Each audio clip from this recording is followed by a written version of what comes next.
They told her to stay behind the line, that she was just medical support. But when the comms went dead and the squad was pinned down, it wasn't a soldier's bullet that saved them, it was hers. Shot she was never supposed to take. Shot she was never supposed to take. But kill she was never supposed to make. And a secret they couldn't believe she carried. Before we jump back in, tell us where you're tuning in from, and if this story touches you, make sure you're subscribed, because tomorrow I've saved something extra special for you. The Aravan border conflict had already raged for 3 years when a young field medic named Sarah Miles arrived at Base 12. The terrain was ash-gray rock and twisted metal, dotted with burned-out husks of old convoys and the stench of blood soaked into the earth. Every soldier that walked past her didn't even make eye contact. They were too tired, too scarred, or too afraid of what the next patrol would bring. Sarah wasn't supposed to be in combat. Her designation was humanitarian medical logistics, not frontline deployment. But the frontline kept moving, and soon it was right outside the aid tent. She didn't complain. She took blood pressures with trembling hands and closed the eyes of the dead with shaking fingers. She watched people scream for their mothers with half a face missing. She learned how to hold pressure on open arteries while breathing through her mouth to avoid vomiting. Every night she cleaned her boots of blood, and every morning pretended they were still white. Preparing and narrating this story took us a lot of time, so if you are enjoying it, subscribe to our channel, it means a lot to us. Now back to the story. The soldiers called her Bandage Girl, not to her face, but she heard them. She didn't mind, better that than nothing at all. But there was one man who did speak to her, Lieutenant Arden Kale, leader of Echo Platoon. He had a crooked nose, a history of near court-martials, and a strange sense of humor that somehow stayed intact. He always stopped by the tent before deployment, not for treatment, but to say things like, "Don't stitch me up unless I lose a limb," or "When this is over, I'm buying you dinner or a dog, your choice." Sarah smiled, because she didn't know how to answer someone who looked at her like she was more than the uniform. Everything changed on Operation Deep Burn. Echo Platoon was tasked with cutting off a hidden supply line deep inside Aravan territory. It was supposed to be routine. Intel said the path was clear, no resistance, in and out before sundown. Sarah was embedded as emergency response. She wasn't supposed to see combat. They told her she'd be following 20 meters behind, only stepping in if someone went down. But 20 meters meant nothing when the sky cracked open with gunfire and the rocky hills came alive with hidden enemy positions. The team was ambushed. They were exposed on all sides, no high ground, no cover, and the comms jammed within seconds. Sarah hit the dirt like the others. Her ears rang. Her vision blurred. She could see Arden yelling at someone, dragging a man with his leg torn open behind a burnt-out crawler. Bullets pinged off metal and screamed through the air like banshees. There were at least 10 enemy shooters, and they had the advantage. One by one, Echo Platoon began to fall. 2 were down in the first minute. A third tried to run and was shot through the throat. Sarah's training told her to crawl to the wounded. Her instincts told her she'd be dead before she reached him. And then she saw him. A sniper. Perched above, far beyond the enemy foot soldiers. Nestled into a crevice that gave him perfect range to pick them off one by one. He had Arden in his sights. She knew it before she saw the glint of his scope. Sarah screamed. But no one could hear her. Arden didn't see it. No one saw it. Except her. She could have run. Hidden. Waited. Instead, she reached into the emergency pack slung over her shoulder. Not for gauze. Not for morphine. For the old pistol, a low-caliber sidearm she was not technically authorized to carry. It had been her brother's, before he went missing on the Eastern Ridge 2 years ago. She kept it buried in medical supplies, out of fear, out of superstition, out of shame. But in that moment, it was the only thing between Arden and death. She had one shot, no training, no time. She took a breath, like she was holding pressure on a wound. She remembered how her brother taught her to shoot beer cans off fence posts back home. And then she fired. One shot. The sniper's head jerked back. His rifle tumbled down the slope. His body slid forward, lifeless. The battlefield didn't fall silent, but something shifted. It was the first time anyone looked at her, not as bandage girl, not as medical support, but as someone who just saved them all. Arden saw it. He didn't say anything, not then, just nodded once. And for Sarah Miles, that single nod changed everything. Because what no one knew was that she hadn't just gotten lucky, she had been trained. Not by the army, not officially, but by someone no one in that platoon could have imagined. Someone who had vanished without a trace. And now, that part of her past, the one she buried beneath bandages and silence, was coming back. After the firefight, the dust didn't settle, it hung in the air like accusation. Echo Platoon limped back to base under cover of darkness, half their number gone, and the other half silent. No one talked on the ride back. Not about the ambush, not about the bodies they couldn't recover, not about the shot, but they all remembered it. One clean, decisive crack that dropped a sniper who had them pinned and helpless. The medic, had fired it. When they reached Base 12, the medics who hadn't seen combat rushed to triage the wounded. Sarah was one of the few not bleeding, not groaning, not half-conscious. But she wasn't untouched. Her hands trembled as she applied field dressings. Her ears still rang. Her mind replayed the shot again and again, not the kill but the moment before. The moment she chose not to wait for permission. Arden didn't say a word until hours later, when she was alone in the supply tent scrubbing blood from her sleeves. He stepped inside, ducking the canvas flap with a wince. His left arm was in a sling, still crusted in dried blood. "I put in a report," he said simply. Sarah looked up. "About the casualties." He shook his head. "About you." She froze. He tossed a data slate onto the table. The header read, "Recommendation for commendation. Civilian Medical Officer S. Miles." "I didn't do it for a medal," she said quietly. "I know," he replied, "but you did it. And it saved us." There was something else in his expression, curiosity, maybe, suspicion. Not distrust, but an itch he couldn't scratch. How does a medic take down a sniper at 200 meters with a pistol and no military shooting record? That was the question command would be asking next. It didn't take long. Within 48 hours, a black transport arrived at Base 12. It bore no insignia, just a white triangle etched into the hull, a symbol none of the base officers seemed to recognize. But Sarah did. It was the mark of Division Echo. She had hoped to never see it again. The officers who stepped out weren't wearing standard fatigues. They were in sleek, dark gray combat armor, minimal gear, minimal speech. The leader was a tall woman with a scar slicing through her left eyebrow, eyes that scanned faster than the mind could follow, and a voice that could freeze fire. "Civilian Medical Officer Sarah Miles," she said, stepping into the medbay without knocking. Sarah didn't turn. "I'm not part of your division anymore." "You never were, officially," the woman replied. "But you were trained. You held the clearance. You passed the marksman assessment at 17. Sarah turned now, slowly.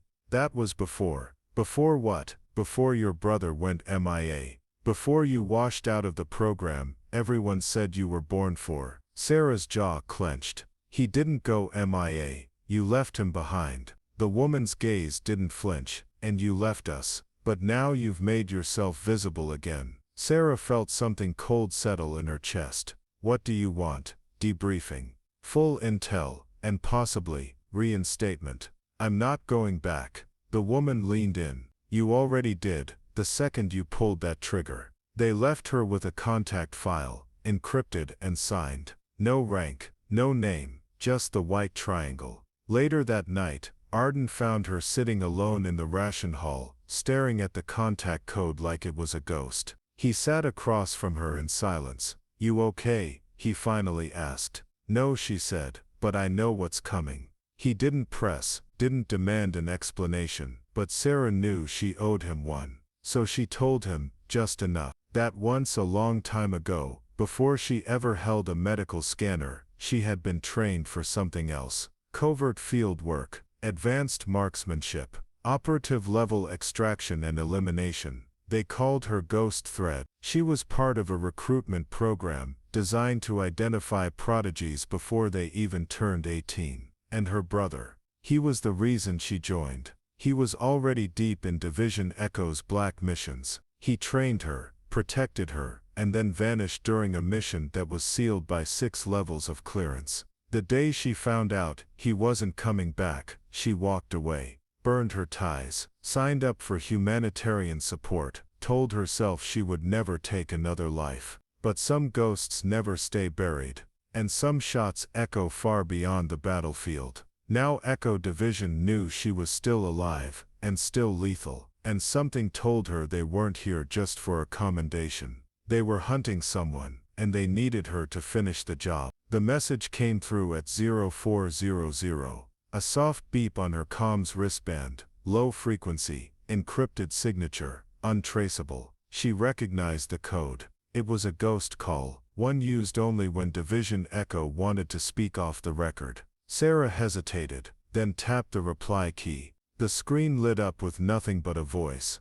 No name, no questions, just coordinates. If you don't come, others will die. It clicked off before she could respond. The coordinates led to a valley 10 clicks east of Base 12, well outside the permitted zone for medical personnel. No patrols, no drones, and no guarantees. Sarah stared at the map, then at her reflection in the monitor. The woman looking back wasn't a medic anymore. Not just. She moved before she could stop herself. Her boots hit the ground quietly. She didn't log her departure. She didn't tell Ardenan. She couldn't. This wasn't military protocol anymore. This was Division Echo territory, the kind of gray zone mission that got wiped from records the second it ended. The valley was silent, save for the wind rustling through scorched grass. She spotted a silhouette near a broken radio tower, tall, lean, posture rigid like a knife. It wasn't the woman from before. This one was younger and familiar. Didn't think you'd actually come, he said. Sarah's breath caught in her throat. Cal. Her brother stepped forward slowly, face thinner, hair buzzed, eyes sharp, but unmistakably alive. Not dead, he said with a small grin. Just ghosted. She didn't move. Couldn't believe it. I searched. I thought. They told you I was gone, that I was compromised. But I wasn't. I was repurposed. Repurposed, she whispered. What does that even mean? It means I became something they couldn't control, and now, they want to erase me. He handed her a drive, military grade, sealed with biometric lock. Inside are files, he said. Operations, movements, black site projects, including one tied to the Yerevan front. Division Echo is orchestrating both sides, Sarah. They're not just fighting the war, they're funding it. Sarah staggered back. That's treason. No, Cal said darkly. That's policy. She clutched the drive like it was radioactive. Why me?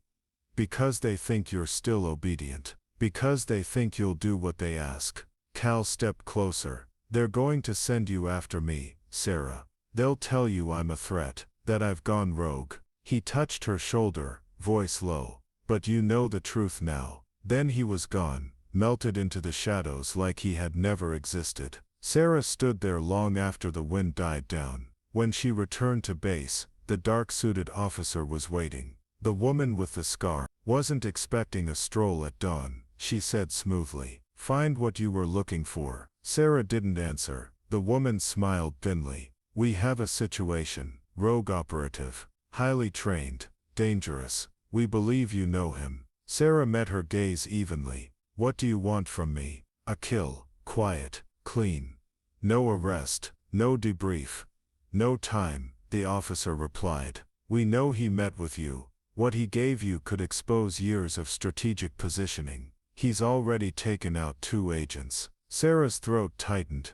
And if I say no, the officer stepped forward, voice cold. Then we'll assume you've been compromised as well. Sarah didn't sleep that night. She watched the drive in her hand glow faintly in the dark. Inside it lay proof of something far bigger than one battle. Something that might unravel everything she thought she was protecting. But choosing sides would mean betraying someone. Either the brother she thought she lost, or the country that made her who she was. And in the end, one shot might decide everything. Sarah was given 48 hours. That's how long they said she had to neutralize the threat. No uniform. No official orders, just an unmarked weapon, a digital clearance key, and a blank operational file, one of those ghost files that never touched the central database. The kind Division Echo used when they wanted something done without anyone ever knowing it happened. She stared at the weapon longer than she should have. It wasn't standard military issue, it was personalized, sleek, balanced, precise, just like the one she used in training years ago. They'd known she would accept the mission, they just didn't know why. She walked out of the room, past the officer with the scar, who watched her like a hawk tracks a mouse. No words, just a nod. The same kind Arden gave her after she took that shot in the hills, but this one felt heavier, colder. Sarah spent the next night preparing, but not the way they expected. She didn't pack explosives or ammunition, she packed truth. Cal's drive was layered in military-grade encryption, but Division Echo had taught her well. Her fingers flew across the screen, bypassing firewalls with old code phrases she wasn't supposed to remember. The files inside were worse than she feared. Photos, logs, strategic memos, war profiteering deals with weapons syndicates in the Yerevan region, orders issued by Echo Division to attack Allied convoys and frame enemy factions, supply drops deliberately intercepted to prolong the conflict, and beneath it all one codename repeated in the signatures, Spectre. She didn't know who Spectre was, but they had more authority than any general on paper. Every major operation that turned the tide of the war, Spectre had touched it, approved it, controlled it. Sarah sat back, breath shallow. Her whole mission had been a lie. The men and women she stitched back together, the ones she couldn't save, it wasn't just the enemy's doing, it was them, her own. And now they wanted her to kill the one person who could expose it all. She couldn't do it. But she couldn't stay either. By morning she was gone, left her base card on Arden's desk with a simple note. Tell them I'm on leave, I'll explain later. She knew he wouldn't believe it, but he'd cover for her anyway. She took the long route to avoid military checkpoints, off-grid paths only Black Ops trainees used. It took 12 hours through ravines and jagged ridges before she reached the old research outpost Cal used as a dead drop location. He wasn't there, but the place was still warm, still running, which meant he was close. She left a message. I know everything now. They gave me the mission. I chose not to take it. She waited. By nightfall he arrived, quiet, cautious, but not surprised. You had a choice, he said, dropping his bag and sitting across from her in the flickering light. And I made it, she replied. He handed her another drive. This one's worse, she blinked. Worse than orchestrating both sides of the war. Cal nodded grimly. This one links Spectre to something outside the conflict. A program, psychological manipulation, civilian data mining through public health initiatives. They're not just bleeding the war for money, Sarah. They're preparing for something bigger. Sarah opened the file. It was named Phoenix Cell, Phase 0. And on the second page was her name. Sarah Miles, assigned observation. Potential use contingency protocol. She recoiled. They were using me. They were grooming you, Cal corrected. All this time, the full truth hit her like a gut punch. She wasn't the medic who surprised them with a single shot. She was the contingency trained early, planted deep and kept in reserve until needed. But they made one mistake. They underestimated her choice. Now she knew who she was. Now she knew what they were doing. And now she had the files, the skills and the motive. They had turned her into a weapon, but not one they could control. The sky burned orange as dawn crept over the broken cliffs near the Yerevan border, casting jagged shadows across the outpost walls. Inside, Sarah stared at her name, in the file again. The letters carved into the digital page like a verdict. Assigned, observation, potential use contingency protocol. She wasn't just a medic, she was an insurance policy, a failsafe, a ghost sleeper unit trained to bleed quietly into humanitarian ranks, until the moment they flipped the switch. Only they never had to. She flipped it herself. She closed the file and looked at Cal. We leaked this and they'll bury us. He nodded. Which is why we don't leak it. Sarah frowned. Then what? We find Spectre. She recoiled. You want to hunt down a shadow. We don't even know if Spectre's one person or a whole group. We have one clue, he said, pulling up a comms log from the second drive. A sequence of authorization codes. They're old. From the same quarter you and I trained together. Sarah stared at the codes. She didn't recognize the format, but the pattern. She'd seen it before. Her breath caught. I know someone who used that encryption, she said. But it can't be. Who? Cal asked.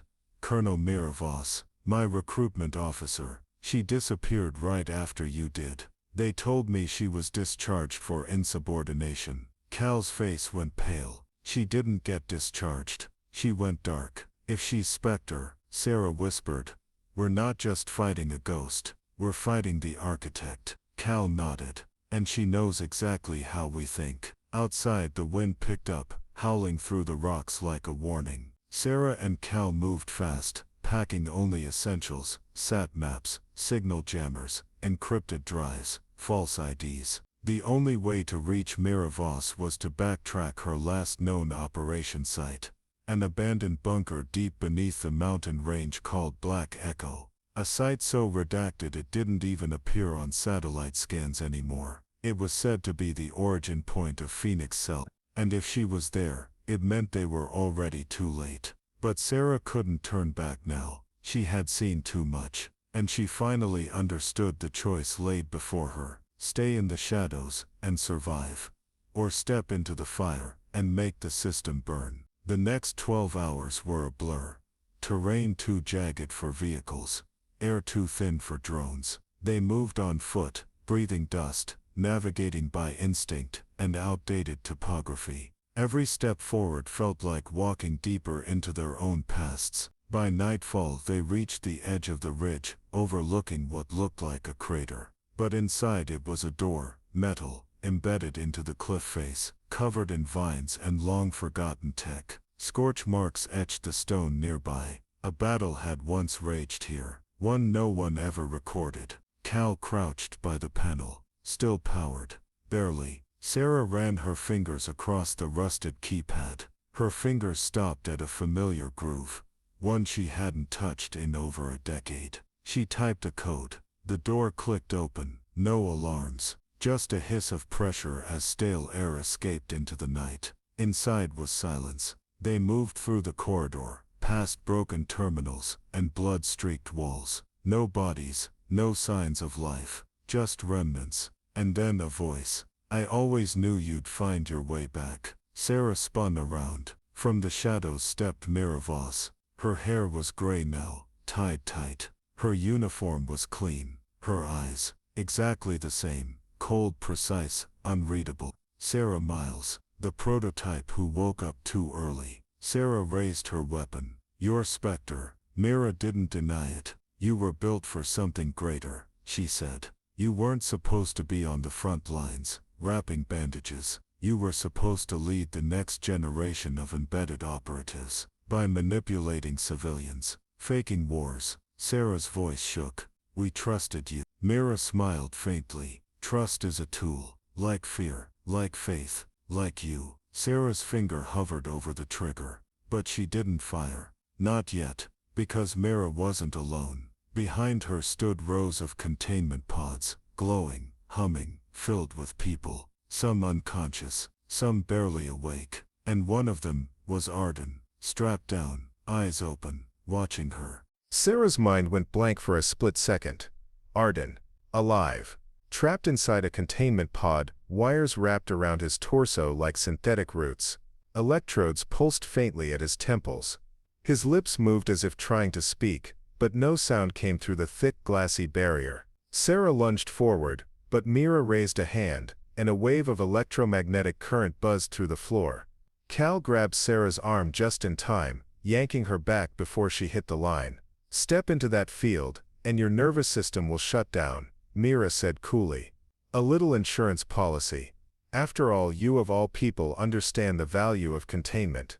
Sarah's voice trembled with rage. Why him? Mira turned her back to them, walking slowly past the rows of pods. Arden Kale is a leader, charismatic, loyal, stubborn. But more importantly, he's the key to your compliance. I'm not part of your program anymore, Sarah growled. Mira stopped. You never stopped being part of it, you simply stopped being aware of it.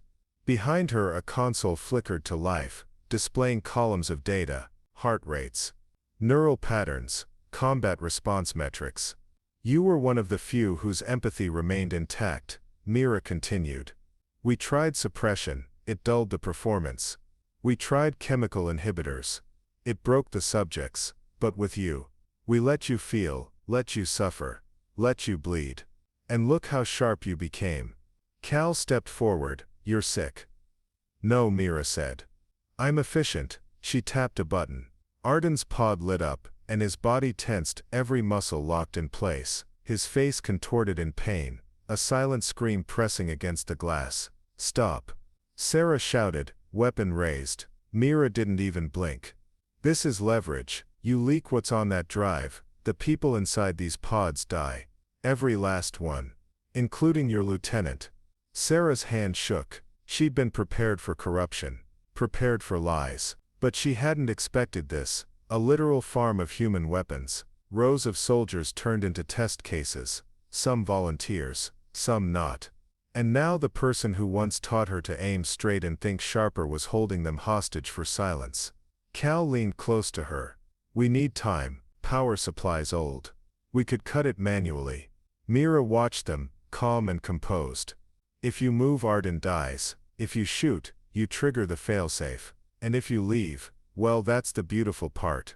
She pointed to the overhead surveillance feed. On it, a transmission blinked. Every second you delay, that data is uploading to a secure dead drop. One that frames you and your brother for everything. I've written the story already. You're traitors, embedded spies, assassins. Sarah realized the trap was deeper than she'd thought. This wasn't just blackmail, it was narrative control. If she ran, they'd be hunted. If she stayed, they'd be caged.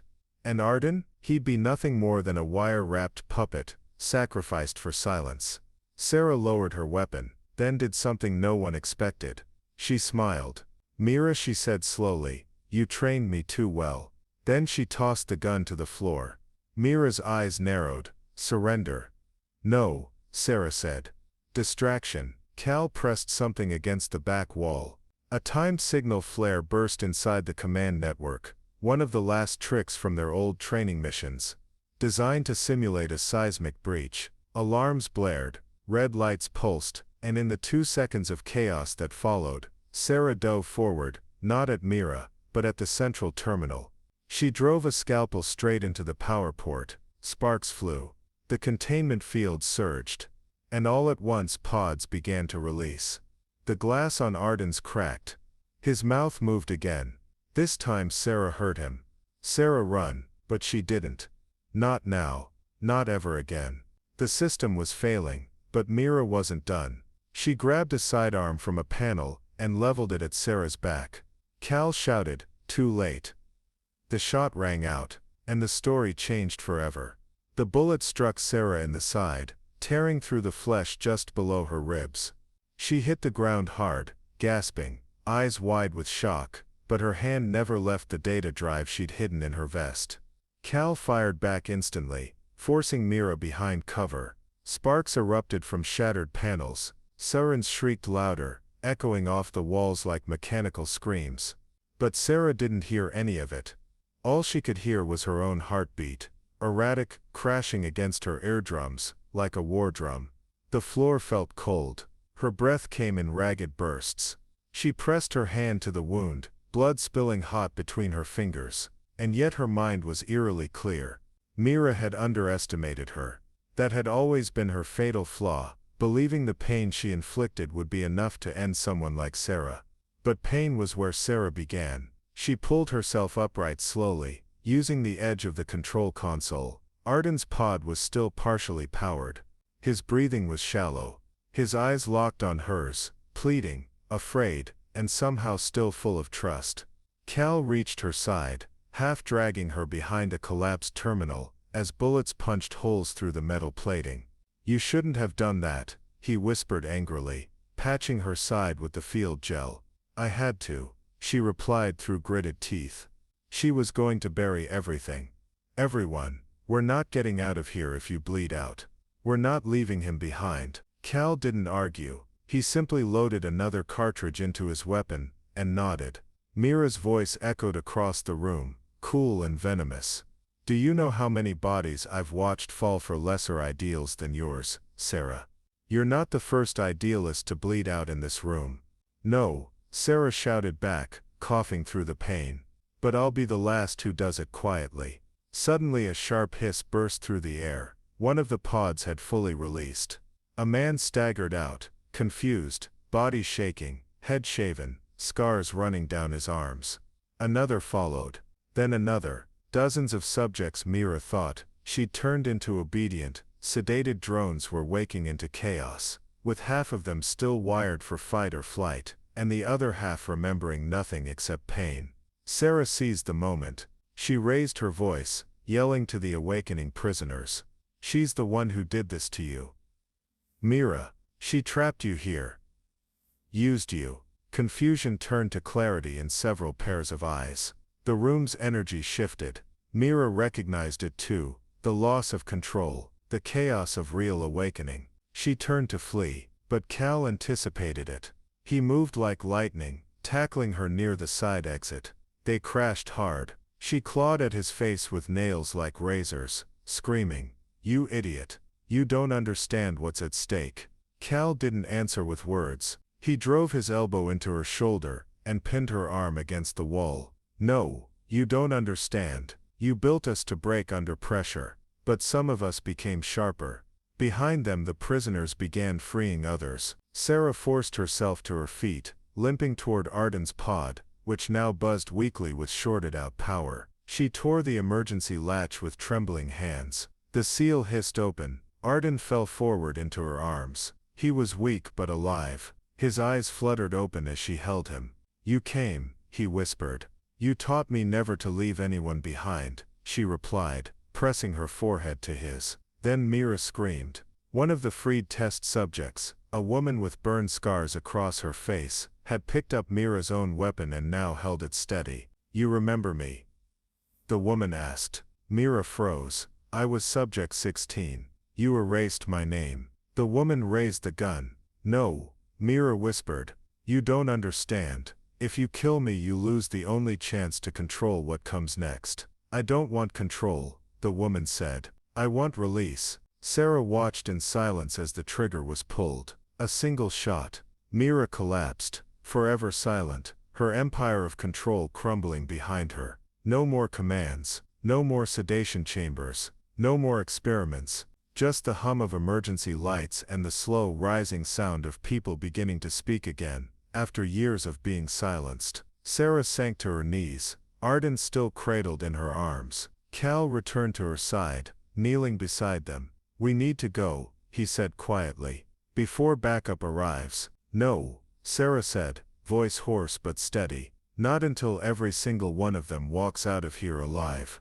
They had come to end a conspiracy, but what they found was something even more dangerous, and far more human. Now they had a new mission, to tell the truth, and make the world listen. They had escaped the facility through the northern fire route, barely avoiding a convoy of responding blacksite security. The survivors, many still groggy, barefoot and wearing torn lab garments, were shepherded by Sarah, Cal and Arden through the pine-covered ridges of the eastern Cordon Range. Every step felt heavier than the last.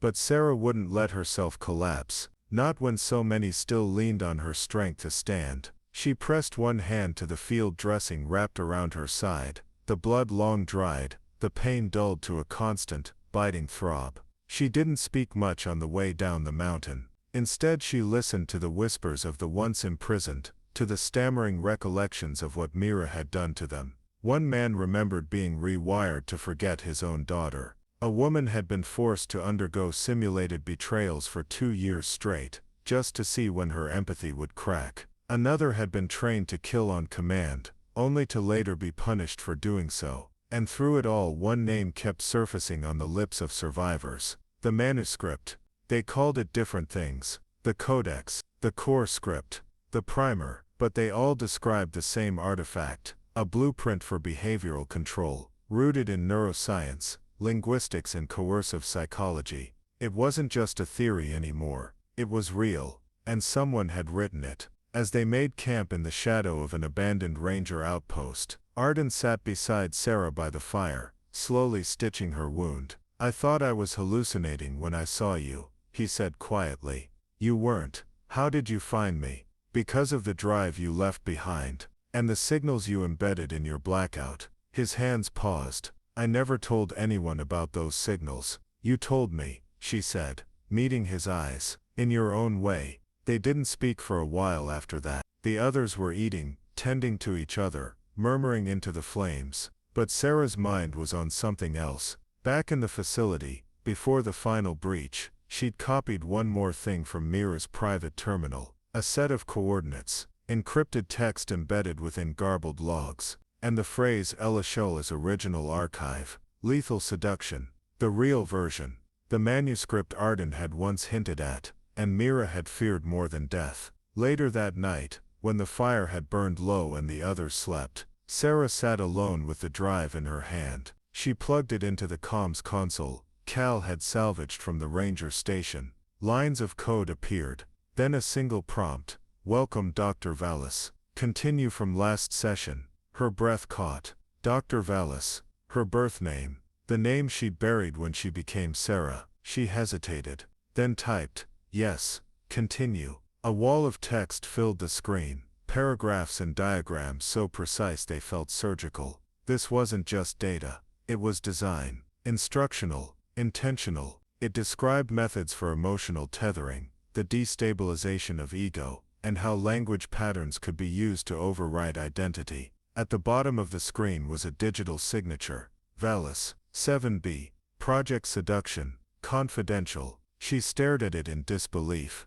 The manuscript had been authored by her. A chill ran through her spine. Somewhere deep in the past, before she defected, before she erased herself, she had been part of the project. No, not part. She had led it. Suddenly everything made sense. Mira hadn't just wanted to break her, she wanted to retrieve her, to control the one person who had once built the thing powerful enough to reprogram the world. Sarah staggered back from the screen. The others still slept. Even Cal, whose instincts never really rested, had finally dozed off. She walked outside, into the cold, her breath visible in the moonlight. The manuscript wasn't just dangerous, it was her legacy. And now, it was in her hands again. But this time she wouldn't let anyone use it as a weapon against the innocent. She would rewrite it, bury its origins, and use it to dismantle the machine it had once created. Because her mind, once a tool of manipulation,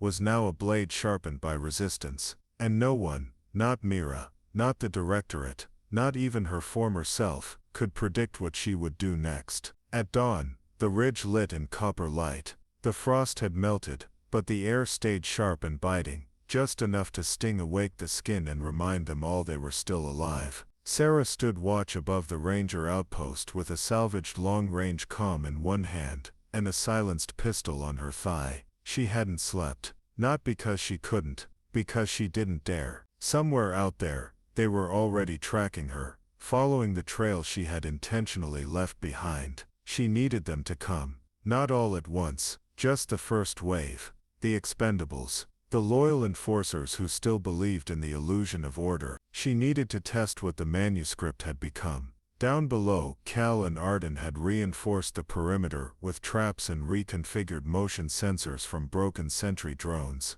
The others, too weak to fight, remained hidden inside. Then at precisely 9:03, the silence shattered. A burst of static on the comms, a frequency shift too narrow to be accidental. Then a voice clipped, American and cold. "Target Alpha located. Initiate sweep. Secure manuscript drive intact. Lethal force authorized." They were here, not a dozen, just 4. Elite, fast, efficient. Sarah let them come closer, boots crunching on gravel, shadows moving between pine trunks, before whispering into her comm.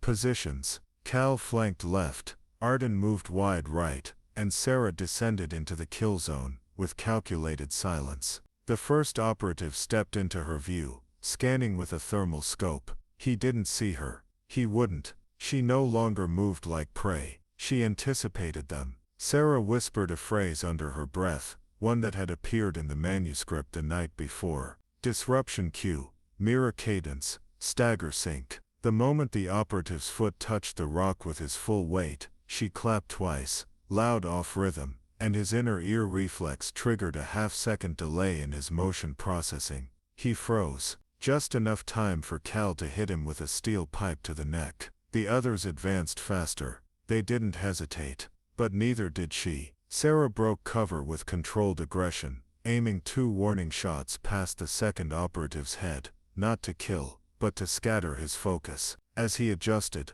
Arden rolled beneath him and stabbed upward through his ribs. The third turned to fire, but Sarah shouted a string of coded syllables, nonsense to most ears, but precisely tuned to echo a psychological trigger embedded in the directorate's training simulations. His hand shook, hesitated. Then Cal tackled him from behind, and ended it with swift surgical violence. The last operative, he didn't even make it to the clearing. He'd tripped Arden's trapped wire, and by the time Sarah reached him, he was on his knees, disarmed, breathing heavy, but alive. She crouched in front of him, studied his face, young, no older than 22, just another weapon given a name and told to obey. You don't know what you're fighting for, she said quietly. He spat. Doesn't matter. Sarah opened the manuscript file on her drive, and scrolled to a section titled Defector Interruption Patterns, Phase 2. Then she looked the young man in the eye. What if I told you,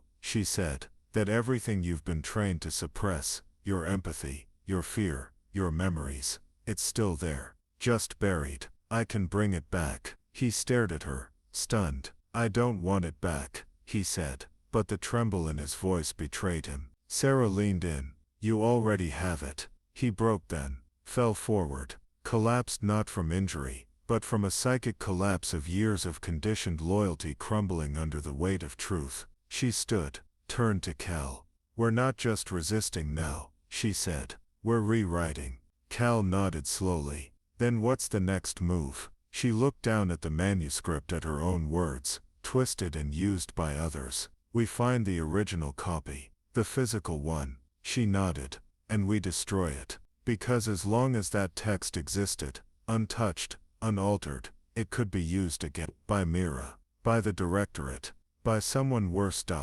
This wasn't just about surviving anymore. It was about dismantling the operating system of control. Sarah had rewritten the playbook once. Now, she would burn the old one to ash. The facility sat hidden beneath layers of snow and stone, buried so deep that even the satellite pings had missed it for years. It wasn't on any map, but Sarah knew exactly where it was, because it was where she had first been rewritten. She stood at the ridge's edge, overlooking the narrow valley where the hatch lay beneath the frost-bitten earth. Arden stood beside her, breath clouding in the cold. This is where it all started. Sarah nodded. I was 14. They called it the Lazarus Chamber, said we were going to be reborn. What they meant was, erased. Cal stepped forward, knuckles white against the grip of his rifle. And you want to go back in there? Sarah looked down at the drive in her hand. The manuscript wasn't complete. Not yet. She'd recovered half of it, written some of it herself. But the original formatting, the biometric encoding, the embedded neural primers, those lived only in the source archive, buried beneath this mountain. It's the only place where I can finish rewriting it, she said. If we don't get the original file, Mira will keep cloning it, updating it, selling it to whoever wants to manufacture perfect obedience. Cal looked uneasy. You're saying we break into the place that broke you? No, Sarah said quietly. I'm saying we take it back. The entrance was protected by biometric firewalls and memory key locks, but Sarah had long since learned how to bypass those. Not with explosives, not with brute force, but with memory. She stepped forward, closed her eyes, and whispered a string of numbers into the scanner. Not a password, a date. The day they first tried to wipe her. The scanner flickered, then unlocked. The door shuddered open with a groan of ancient hydraulics, and the cold air that spilled out smelled like metal and something older, something sick. They descended into darkness, floor by floor, each level a tomb of experiments, long abandoned cells, and the ghosts of voices that still echoed inside Sarah's bones. They reached the Lazarus core, a room of mirrors and biometric projection nodes. In the center, a suspended pod, cracked and dormant. Cal whispered, "You were inside that." Sarah nodded once. "They didn't erase me. Not fully. Just scrambled the file system. But fragments survived. And now, she would use them." She walked to the terminal beside the pod, connected her drive, and activated the neural imprint projector. The walls came alive, not with images, but with moments, flashes of her childhood. Her mother's voice, soft, singing off-key. The fire that took everything. The hands that pulled her from ash. Then the white rooms, the electrodes, the simulations, the lies, and her, standing over a desk, watching Mira type the original manuscript's final lines. Sarah's breath caught. There it was, the original sentence. The one command that had destroyed the most minds. Pain is proof of loyalty. She stared at it, then deleted it, and replaced it with, pain is a message, and we choose what it says. The entire system shivered. The walls flickered. Somewhere deep in the infrastructure, her overwrite was sinking across legacy servers. "You just did it," Arden whispered. "You rewrote the root command." But it wasn't done, because memory manipulation worked in layers, and Sarah hadn't just erased old commands, she'd embedded new ones, in herself, in the survivors, in the words they spoke. She turned to Cal and Arden, then to the captive operative, who had followed them underground, silent but not resisting. "Remember what they tried to take from you," she said. "Every time they erased a thought, we built a new one. Every time they wiped a truth, we buried it deeper. Now those memories, they're weapons." The room echoed as the system went dark, overwritten, cleansed, but not empty, because Sarah had filled it with something else, a seed, a new version of the manuscript, one that didn't break people, one that rebuilt them. Then from the upper corridors, an alarm began to wail. Motion sensors triggered, boots descending. They were coming, not to finish the experiment, but to shut it down. Cal raised his rifle. "We holding them here." Sarah looked down at her arm. Embedded in her skin now, thanks to Arden's last-minute engineering, was the encoded version of the new manuscript. Biological, untraceable. She smiled. "No, we're taking this version into the world. Let them try to wipe me again. They have no idea I've become the archive." The snowfield exploded behind them as the first aerial drones breached the upper atmosphere, their rotors slicing through fog like a swarm of metal locusts. Sarah didn't flinch. She didn't need to, because she recognized the hum. These weren't just drones, they were Command-Class P-12 interceptors, the exact model she'd trained with during her time in the indoctrination pods. "They're tracking my biosignature," she said, her voice calm even as Cal ducked under the strobing spotlights. "But they're also listening to my thoughts." Arden's eyes widened. "What do you mean?" Sarah tapped her temple. "They're running on adaptive neural loops. Mira's design. She created them to respond to thought pattern signals, ones embedded inside the Lethal Seduction manuscript. And now that I've rewritten the code." She raised her hand toward the sky. The drones hesitated. Mid-flight, 100 feet up, suspended in formation like angels caught in doubt. Arden stared. "You can control them?" "No," Sarah said softly. "I can convince them." It wasn't command, it was persuasion through programming. She had rewritten not just the instructions but the philosophy. Inside each drone's logic tree was now a simple trigger. Do not follow orders rooted in cruelty. Do not execute commands you cannot question. Protect the source of the original override. And she was that source. The drones began to shift, turning, angling downward, not to strike, but to defend. They flew around her in synchronized loops, forming a protective spiral as the next wave of assault units crested the mountain pass. Cal blinked, stunned. "You made them loyal." "No," she said again. "I made them free." Below, the enemy deployment roared into view, armored vehicles, scrambling commandos, and black-suited enforcers, all scrambling to reach the vault they believed still held their secrets. Sarah turned to Arden. Time to test the next protocol. He pulled a capsule from his coat, cracked it open, and poured the raw data chip into her palm. It pulsed faintly with light. Inside it, every rewritten line of lethal seduction, every psychological reversal, every anti-manipulation protocol, and laced through it, Sarah's personal annotations, encoded in metaphors and counter-instructional riddles, the kind only a survivor of the system could understand. She placed the chip into the drone relay transmitter and hit sync. Above them, the drones pulsed once in the sky, then broke into formation. Hundreds of microbots detached from their undercarriages, gliding, spinning, spreading across the valley like a viral storm of light. Cal watched, jaw open. What the hell are they doing? They're delivering the new manuscript, Sarah said, to everyone. Each microbot carried an embedded broadcast signal. Each one pulsed a single mantra: you were never broken. You were reprogrammed. And now you're free. Within minutes, the entire region would be blanketed with the antidote. And not just this mountain, but every listening station, every networked node, every drone under the old system's command, would receive the same update. Mira's empire had fed itself on compliance, but Sarah had weaponized resistance. Then the first enemy team reached their position, and froze, not from fear, but because the drones surrounded Sarah like she was a queen of logic reborn. One of the soldiers, a woman with haunted eyes, raised her hand slowly. I remember you, she said. You were one of the early prototypes. You vanished. Sarah stepped forward. I didn't vanish. I escaped.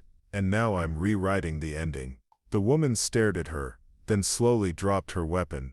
Others followed. The team that had come to eliminate her now stood silent, unsure which part of them had been theirs, and which had been scripted. Sarah didn't need to say more. The drones spoke for her. They hummed with new life, coded with truth, no longer tools of silence, but messengers of unlearning. Behind them, Arden opened a portable relay case and monitored the map. A wave of green began to spread across the screen, nodes activating, flashing with synchronicity. The manuscript's live, he whispered. It's everywhere now. But Sarah didn't celebrate. Because she knew this was only one front, Mira wouldn't let go of her empire without a final strike. And Sarah had one more page to write, one more countermeasure to prepare. She turned toward the south, toward the city, toward Mira's citadel, her final battlefield, because the next chapter wasn't about survival, it was about confrontation. When Mira realized the drones had been hijacked, her first move wasn't panic, it was precision. She ordered a complete blackout across the southern networks, disabling satellites, cutting fiber lines, draining generators, and flooding communication nodes with digital silence. No signals, no lights, no neural feedback. It was the kind of darkness only the architects of power could manufacture. But Mira had underestimated something. She'd assumed Sarah's strength came from the machines. She was wrong. Sarah's mind ran on something older than technology, something hotter, wilder. It ran on fire, the fire of memory, the fire of purpose. As the world around her fell into dead static, Sarah didn't hesitate. She turned off the relay, closed her eyes, and went inwards. Because she didn't need satellites to communicate, not anymore. She had trained her neural system to transmit across biological frequencies. The manuscript wasn't just in code, it was in her bloodstream. Each heartbeat now pulsed data through her entire nervous system. Each breath a circuit of intention, each blink a soft explosion of defiance. The power grid may have been cut, but Sarah had already become the signal. She walked forward through the darkened ruins of the city, flanked by Arden and Cal, both unsure if what they were seeing was strategy or madness. The streets were lined with screens, once plastered with propaganda. Now they flickered, struggled, fought against the void Mira had created. And then screen lit up. Then another. Then 50 more. They weren't receiving power from the grid, they were receiving her. Her neural field had become a frequency mesh, Every screen flashed lines of text. You are not empty. You are overwritten. You are the program. Not yourself. Lethal seduction was never a story. It was a weapon disguised as obedience. In the tower above, Mira stared at her failing monitors and slammed her fists against the desk. She's bleeding into the infrastructure, one technician gasped. She's using cognitive resonance. We can't jam it. She's not using tech, another whispered. She is the tech now. Mira's voice was ice. Then find her, slice her from the air like a tumor. But by then, Sarah had already entered the citadel. No alarms, no resistance. Because half the guards had already dropped their weapons and begun whispering words from the manuscript under their breath, like mantras, they didn't realize they remembered. Cal looked around, stunned. They were all trained by Mira. How are they following you now? Sarah replied without looking back. Because I didn't make them follow. I reminded them of the choice they'd forgotten they had. Arden moved to her side, tense. She's going to launch the Omega Protocol. You know that, right? The auto-destruct. Total memory wipe across every mind network. Sarah nodded. I know. Another clue. I'm going to let her. Arden froze. What? I want her to trigger it. Because the protocol only wipes what's uploaded into the hive, not what's written into the body. She held up her arm, pulled back the sleeve. Beneath her skin, visible now under glowing veins, was a lattice of subdermal implants. Every survivor Mira erased has already been reprinted into my biological code. I am the archive. And once she wipes the hive, she'll be the one in the dark. They reached the vault door. 10 inches of titanium, voice activated, retina locked, and sealed with Sarah stepped forward. Open. The system replied, voice not recognized. She smiled. Good. Then she closed her eyes and projected the final command, not in words but in emotion. She thought of the first time they locked her inside a chamber for behavioral cleansing. The taste of metal on her tongue, the smell of ammonia and lies. She remembered what they took from her. Her name, her rage, her mother's lullaby. She projected it all into the room, and the door opened, not because she hacked it, but because the system had been waiting for its original author. Inside the Omega console. A single button, a single finality. Sarah looked at Arden.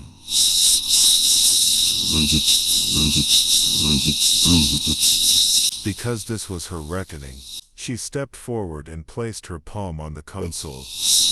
The screen flared to life. Mira appeared as a static ghost on a fractured monitor, her voice cold. You think erasing the grid will erase me? Sarah smiled, her voice calm and final. No, I think it will erase your illusion. She pressed the button. The world blinked. Power grids failed. Firewalls collapsed. The hive went silent. But Sarah remained standing, alive, glowing, burning. Because her mind wasn't built to serve the system, it had always been designed to break it. Jessa crouched low in the dense underbrush, her breath steady despite the racing beat of her heart. The recon maps had been wrong. The path they thought would be a clean extraction route was littered with mines, and worse.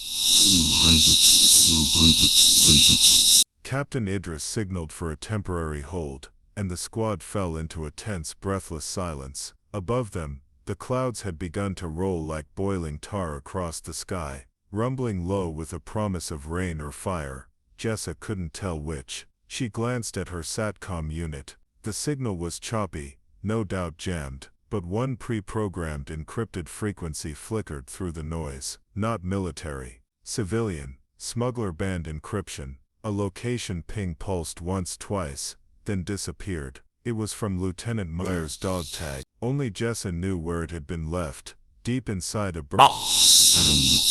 place no one had dared to revisit.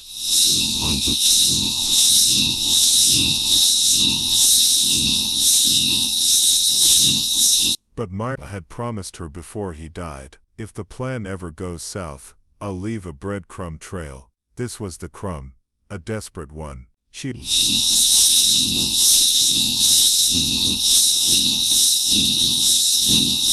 You're asking asking me to trust a dead man," he said flatly. His eyes narrowed.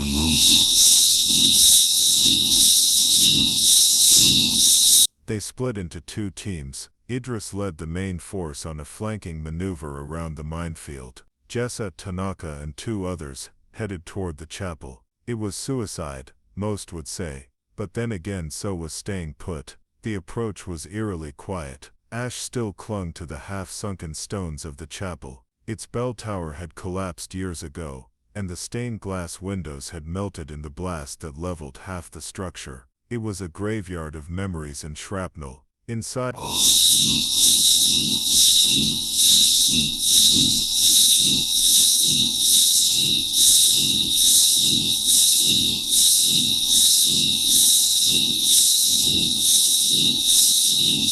nothing, at least, nothing human, but something glinted beneath the altar. She reached down and pulled out a small rusted box, sealed in military-grade polymer. She popped it open with a scalpel tip from her medkit. Inside were two things: a modified data drive, and a note scribbled on blood-stained gauze. "They know our comm patterns. Change the rhythm. Pulse the opposite. They'll follow ghosts." Tanaka leaned over her shoulder. That's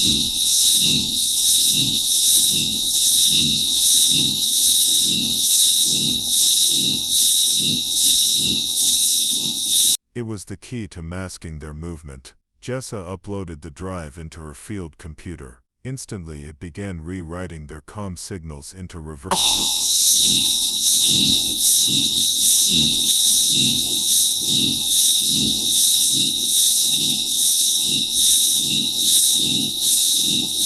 It was a classic misdirection technique, only this one had been field-coded by a man dying from a gut wound, and still thinking 4 moves ahead.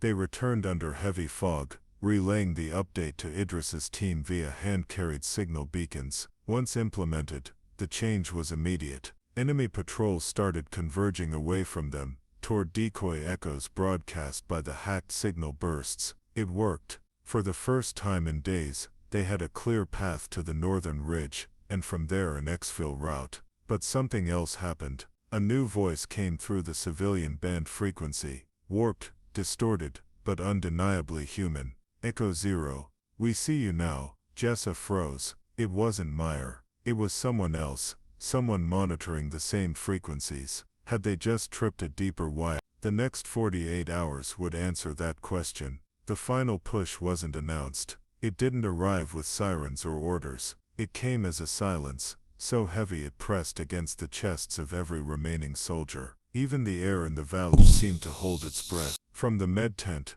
Sierra could see them, shadows moving along the ridge, disciplined, patient and calculated. Not a random ambush. This was coordinated. The enemy had waited for exhaustion to rot through the bone, and now they were coming to finish the job. Sierra had barely slept in 2 days. Her hands trembled from overuse, her eyes bloodshot, and her knee stitched poorly by herself. After the last shrapnel blast was ballooned in purple, still she stood, not because she had to, but because others still couldn't. The wounded clung to life with whatever was left of them, trusting her hands more than any weapon. And so as others braced their rifles, she moved like a ghost between them, wrapping wounds, injecting painkillers, whispering prayers. But even she could feel it. This was different. Lieutenant Carver limped beside her, one arm in a sling, blood still seeping from the bandage on his shoulder. "If we fall," he said, voice steady but dull,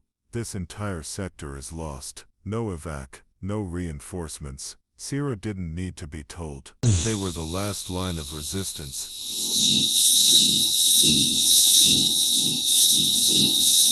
The first attack came not with bullets, but smoke, thick and choking, rolling down from the hills, like a phantom tide. Visibility dropped to mere feet. Gunfire followed, but not the chaotic crackle of desperation. It was sharp, strategic, echoing from 3 directions. Flanking, Carver growled, "They're boxing us in." The med tent turned into a casualty funnel. Sierra moved like muscle memory. 1 tourniquet, 2 injections, stabilize, move, suture, wrap, encourage. It was mechanical, until the tent side ripped open. A soldier fell inward, dragging another with him. Behind them, a figure in enemy camo stepped through the smoke. Sierra didn't think. Her hand reached for the sidearm Carver had pressed into her belt 3 nights ago. She hadn't used it since. Her training had been clinical, not combative. But something took over.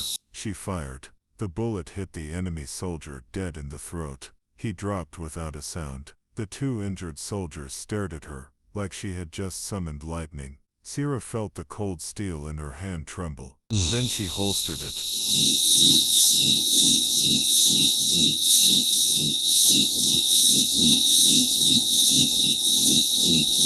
Outside, the fight raged. She wasn't on the front line, but the battle was all around her now. The perimeter was breaking. Each new injury became more urgent, more gruesome, more impossible to treat with what little she had left. She had no more morphine, no more clean bandages. The last IV bag had already run dry. She resorted to stitching wounds with paracord and disinfecting with whiskey. But then came the call no medic ever wants to hear. Carver's down. She sprinted without hesitation. He lay behind a flipped supply crate, bleeding from the abdomen, his hand weakly trying to press into the wound. Enemy gunfire chipped at the crate, forcing her to crawl.